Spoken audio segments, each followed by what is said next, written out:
ওই ব্যক্তির কথা হইতে উত্তম কথা আর কাহার হইতে পারে, যে মানুষকে আল্লাহর দিকে ডাকে এবং নিজে ন্যাক আমল করে ও বলে যে নিশ্চয় আমি মুসলমানদের মধ্য হইতে একজন।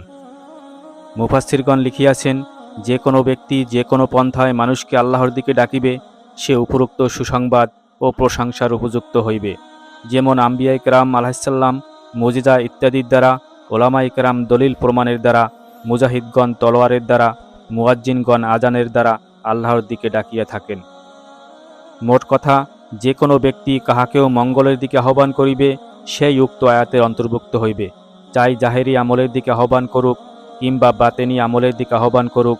যেমন মাশায়েখ সুফিগণ মানুষকে আল্লাহর মারেফতের দিকে ডাকেন। উক্ত আয়াতের ব্যাখ্যায় মুফাসসিরগণ আরও লিখিয়াছেন, আমি মুসলমানদের মধ্য হইতে একজন দ্বারা এই আয়াতের মধ্যে এই দিকে ইঙ্গিত করা হইয়াছে যে মুসলমান হওয়ার কারণে গৌরবান্বিত হওয়া উচিত, ইহাকে ইজ্জত ও সম্মানের বিষয় বলিয়া মনে করা উচিত এবং এই ইসলামী বৈশিষ্ট্যকে গৌরবের সহিত উল্লেখ করা উচিত। কোনো কোনো মুফাসসির ইহাও বলিয়াছেন যে উক্ত আয়াতের উদ্দেশ্য হইল ওয়াজ নসিহত ও তবলিগ করার কারণে কেহ যেন নিজেকে অনেক বড় কিছু মনে না করে, বরং সেজন্য ইহা বলে যে সাধারণ মুসলমানগণের মধ্যে আমিও একজন।